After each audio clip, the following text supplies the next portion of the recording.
അസ്സലാമു അലൈക്കും വറഹ്മത്തുള്ളാഹി വബറകാതുഹു.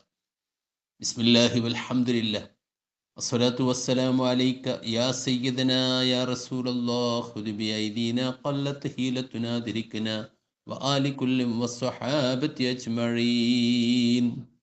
ഏറ്റവും സ്നേഹാദരണീയരായ മുഅ്മിനീങ്ങളെ മുഅ്മിനാത്തുകളെ,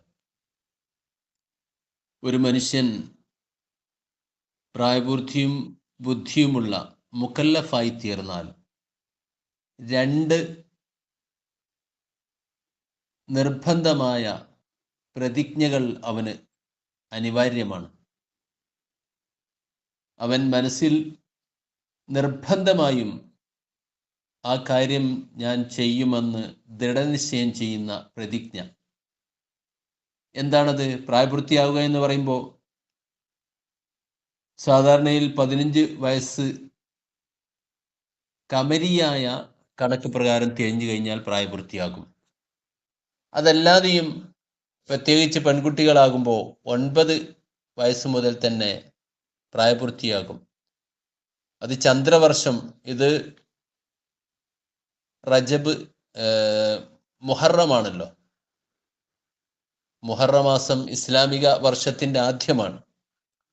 അങ്ങനെയുള്ള ഇസ്ലാമിക ഹിജ്റ വർഷത്തിൻ്റെ കണക്കനുസരിച്ച് 15 വയസ്സ് പൂർത്തിയാവുകയോ അല്ലെങ്കിൽ പെൺകുട്ടികളാകുമ്പോൾ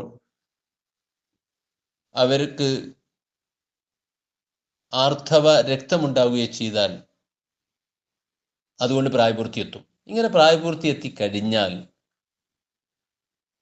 രണ്ട് കാര്യം മനസ്സാ പ്രതിജ്ഞ എടുക്കേണ്ടതാണ്. ഒന്നാമത്തേത്, പ്രായപൂർത്തി ആയതിനു ശേഷം ഞാൻ എല്ലാ നിർബന്ധമായ കാര്യങ്ങളും ചെയ്യുമെന്നും നിഷിദ്ധമായ കാര്യങ്ങൾ വർജിക്കുമെന്നും ദൃഢനിശ്ചയം ചെയ്യുക എന്നുള്ളതാണ്.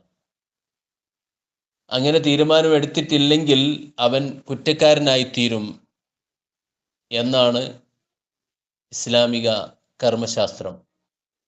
എന്നാൽ ജനങ്ങളിൽ പലർക്കും ഇത് നഷ്ടപ്പെട്ടു പോകാറുണ്ട്.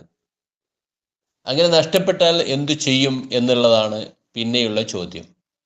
അത് നഷ്ടപ്പെട്ടവർക്ക് അത് വീണ്ടെടുക്കേണ്ടതുണ്ട്. ഉടനെ മനസ്സാ തീരുമാനമെടുത്തുകൊണ്ട് അത് വീണ്ടെടുക്കുകയാണ് വേണ്ടത്. രണ്ടാമത്തത്, നിസ്കാര സമയമായാൽ ആ നിസ്കാരം സമയത്ത് തന്നെ നിർവഹിക്കുമെന്ന ദൃഢനിശ്ചയമാണ് രണ്ടാമത്തത്. അങ്ങനെ ചെയ്താൽ ആ നിസ്കാരം നിർവഹിക്കുന്നതിന് മുമ്പ് അവൻ മരണപ്പെടുകയാണെങ്കിൽ അവൻ കുറ്റക്കാരനാകുന്നതല്ല. ആ നിസ്കാരം നിർവഹിക്കുന്നതിന് സാധ്യമായ ശേഷമാണെങ്കിലും അവൻ കുറ്റക്കാരനാവുകയില്ല എന്നാണ് മഹാന്മാരായ ഫുഖഹാക്കൾ പറയുന്നത്. അങ്ങനെ അവൻ തീരുമാനമെടുത്തിട്ടില്ലെങ്കിലോ അങ്ങനെ അവൻ മരിക്കുകയാണെങ്കിൽ കുറ്റക്കാരനായി തീരുകയും ചെയ്യും. ഇത് ഇയാനത്ത് താലിബീൻ 1-ാം വാർഡിലെ 118-ാമത്തെ പേജിൽ നോക്കിയാൽ വളരെ വ്യക്തമായിട്ട് തന്നെ ആർക്കും ബോധ്യപ്പെടുന്ന യാഥാർത്ഥ്യമാണ്. അള്ളാഹു ഇത്തരം നിയമങ്ങളെല്ലാം ജീവിതത്തിൽ മനസ്സിലാക്കുകയും അത് പ്രാവർത്തികമാക്കുകയും ചെയ്യാൻ നമുക്ക് തൗഫീക്ക് നൽകുമാറാവട്ടെ. അവൻ്റെ ദീനിൻ്റെ വിധിവിലക്കുകൾ യഥാവിധി മനസ്സിലാക്കി പ്രവർത്തിക്കാൻ അള്ളാഹു നമ്മെ അനുഗ്രഹിക്കട്ടെ. അസ്സലാമു അലൈക്കും.